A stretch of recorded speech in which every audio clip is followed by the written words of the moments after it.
Sallallahu ala Muhammad sallallahu alaihi wasallam. Tentunya beda ya Bapak dan Ibu. Bapak Ibu beriman. Oh, saya mengimani hari akhir. Peristiwa-peristiwa menegangkan, tekanan demi tekanan akan datang, adanya pertengkaran, adanya penyesalan, adanya khutbah. Kita pelajari nih. Kita beriman kepada setiap kabar yang disampaikan Nabi. Walaupun itu nanti tetap menegangkan ketika kita betul-betul jumpai sesuai dengan kabar Allah dan Rasul-Nya. Dan kabar Allah itu tidak pernah salah. Fa inna asdaqal hadisi kitabullah. Karena sebenar-benar perkataan itu perkataan Allah. Maka itu pun masih menimbulkan kengerian yang dirasakan.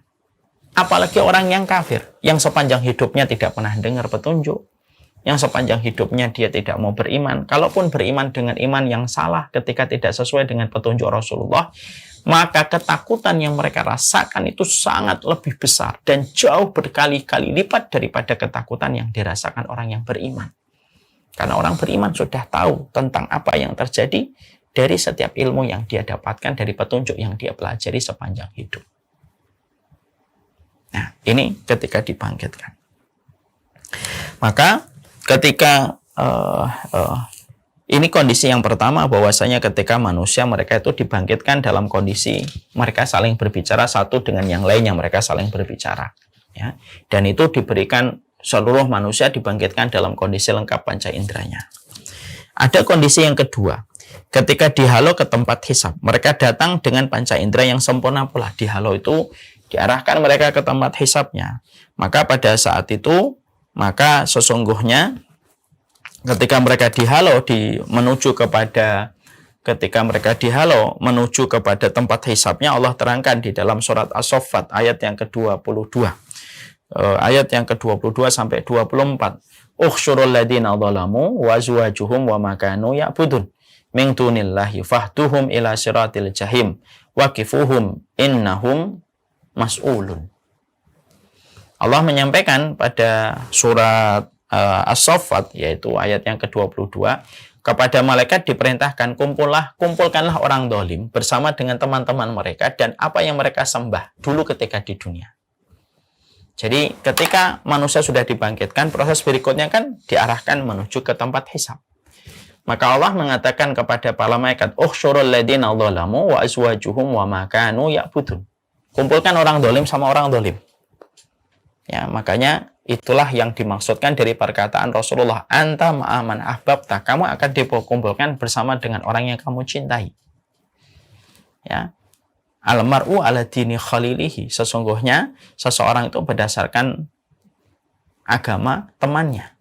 Makanya orang zalim akan dikumpulkan bersama dengan orang zalim dari pasangan-pasangan mereka. Wa ma kanu ya'budun min dunillahi fahduhum ila siratil jahim. Dan dikumpulkan bersama sesembahan yang selalu mereka sembah.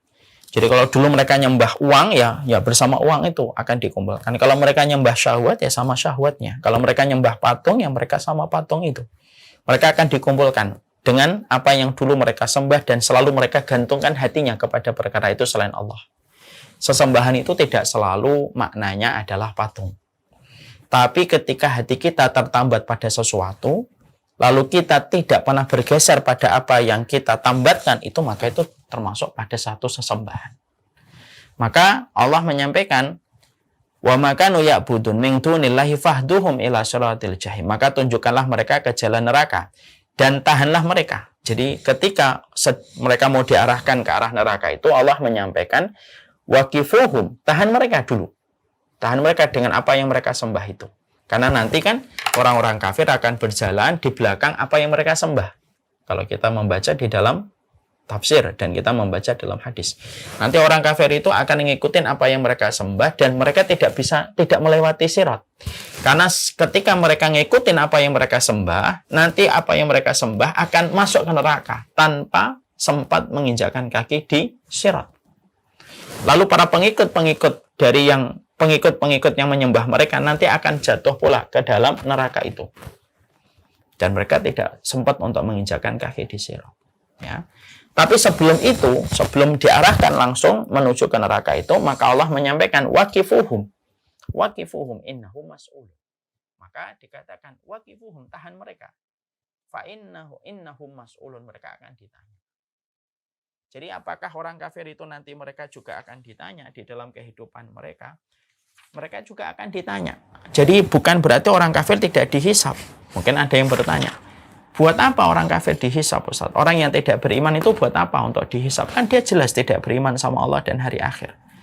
Maka para ulama menerangkan, saya memilih pendapat yang paling kuat. Orang-orang yang tidak beriman, mereka tetap dihisab.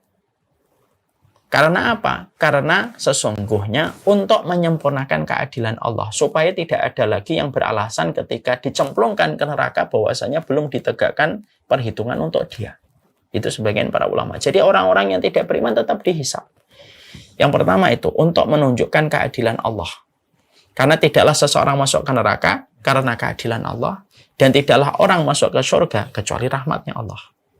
Karena orang yang masuk neraka ya berdasarkan perbuatan dia. Tapi kalau orang masuk surga bukan karena amal soleh kita, tapi karena amal soleh yang menjadikan seseorang mendapatkan rahmat. Ya. Jadi untuk menunjukkan sifat keadilan Allah, orang yang tidak beriman tetap akan dihisab oleh Allah. Makanya Allah menyampaikan waqifuhum innahum mas'ulun. Berhentiin dulu. Mereka akan ditanya. Nah, itu pertama. Kenapa mereka ditanya? Untuk menunjukkan sifat keadilan Allah. Yang kedua, kenapa ditanya? Karena sesungguhnya orang kafir pun bertingkat-tingkat dan berlapis-lapis. Ada orang kafir yang fasik, ada orang kafir yang tidak fasik. Yang kedua, kenapa ada hisab? Allah menyampaikan waqifuhum innahum mas'ulun. Waqifuhum itu berhentikanlah mereka, sesungguhnya mereka akan ditanya. Karena orang kafir itu mereka tentunya berbeda-beda. Ada orang kafir yang mereka fasik, ada orang kafir yang tidak fasik. Fasik itu apa? Yaitu melakukan amalan-amalan dosa yang besar. Ada nggak orang yang tidak beriman, tapi dia tidak berzina, dia tidak minum khamar, dia tidak mau membunuh, dia tidak mau untuk menyakitin hewan, dia baik sosialnya. Ada orang semacam itu.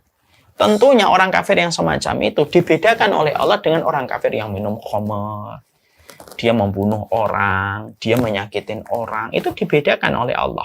Dan itu akan tersingkap ketika orang-orang kafir pun nanti akan dihisab. Jadi nanti kalau ada yang bertanya kepada kita, orang-orang yang tidak beriman itu mereka dihisab atau tidak dihisab? Maka jawabannya, orang-orang itu tetap dihisab. Orang-orang yang tidak beriman itu sejatinya mereka tetap akan dihisab. Nanti akan diletakkan dosanya, diletakkan tempat mereka di neraka berdasarkan dosa yang telah mereka perbuat. Orang yang tidak beriman, tapi dia berzina, dia berjudi, dia membunuh orang, dia menyakitin orang, dia culas, dia ngambil harta dari apapun, maka tentunya tidak akan sama dengan orang yang tidak beriman tapi sosialnya baik, tidak mau minum alkohol, tidak mau berzina, tidak mau menyakitin orang. Dibedakan oleh Allah. Maka itu posisi dan kondisi ketika manusia itu orang-orang yang kafir dihalau menuju ke neraka, tapi diberhentikan dulu ketika mereka akan dihisab. Pada saat itulah mereka seluruh panca inderanya masih dalam kondisi berfungsi. Yang ketiga, yaitu ketika mereka dihisab, maka pada saat itu mereka juga lengkap panca inderanya, agar mereka bisa mendengar apa yang dikatakan kepada mereka dan mereka bisa membaca. Makanya ketika orang kafir ketika dihisab, mereka belum dijadikan bisu, tuli, dan buta, sebagaimana pada surat Al-Isra 97 tadi yang diterangkan oleh Allah. Mereka ketika dihisab, orang-orang kafir pun masih bisa melihat. Mereka bisa membaca mali hadzal kitab la yughadiru shaghiratan wala kabiratan illa ahsaha. Kan mereka berkata, ini kitab apa sih? Ini kok tidak ada yang tertinggal dari perkara besar dan perkara kecil kecuali semuanya ditampakkan oleh Allah. Jadi mereka masih bisa baca. Kalau mereka buta kan tidak bisa mengatakan mali hadzal kitab. Mali hadzal kitab la yughadiru shaghiratan wala kabiratan illa ahsaha. Tapi mereka bisa baca.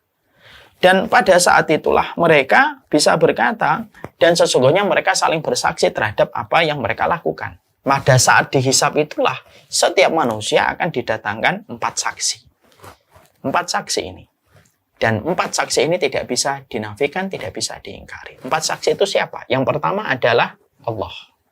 Allah yang menjadi saksi. Wa kafa billahi syahida. Cukuplah Allah yang menjadi saksi. Karena Allah itu jadi saksi. Dan tidak ada satupun yang diperbuat makhluk. Entah di tempat yang tersembunyi, tertutup oleh mata manusia, kecuali Allah yang menjadi saksinya. Yang kedua, yaitu adalah malaikat yang menjadi saksi atas apa yang dia perbuat. Malaikat Raqib dan Atid menjadi saksi atas apa yang dia perbuat, atas apa yang dia kerjakan. Dan tidak ada yang terlewatkan itu. Mungkin ilmunya malaikat tidak sama dengan ilmunya Allah. Ilmunya malaikat tidak sama dengan ilmunya Allah. Karena ada beberapa kondisi yang terkadang pengetahuan malaikat memang tidak sesempurna pengetahuan yang Allah berikan. Makanya ada sebuah riwayat yang diterangkan di dalam salah satu hadis Rasulullah SAW yang disampaikan oleh Syekh Shalih Al-Maghamasi. Beliau menyampaikan sebuah riwayat begini. Nanti ada orang ketika mereka di akhirat, malaikat itu memberikan catatan, ini kebaikan-kebaikannya. Tapi Allah menyampaikan kepada malaikat itu, masukkanlah dia ke neraka. Lalu malaikat berkata, ya Allah, ini ada kebaikan-kebaikan yang dia kerjakan. Lalu Allah mengatakan, la yuridu wajhi bidzalika. Lalu Allah menjawab para malaikat ketika malaikat itu memperlihatkan catatan itu. La yuridu bidzalika wajhi. Orang ini ketika melakukan amal kebaikan yang kamu tulis itu, dia tidak menginginkan wajahku, tapi menginginkan dari mata manusia dan pujian manusia. Jadi di sini kita mendapati bahwasanya riwayat ini menjelaskan kepada kita pengetahuan malaikat itu tidak sempurna pengetahuannya Allah, karena Allah alim dan malaikat tidak alim. Makanya ada saksi yang pertama adalah Allah, saksi yang kedua malaikat. Tapi ingat, tidak setiap perkara yang terjadi pada kehidupan manusia itu para malaikat mengetahui. Mereka pesuruhnya Allah. Dan sifat pesuruh tidak sama dengan sifat yang menyuruh mereka dari zat yang maha sempurna yang tidak bisa disamakan dengan makhluknya.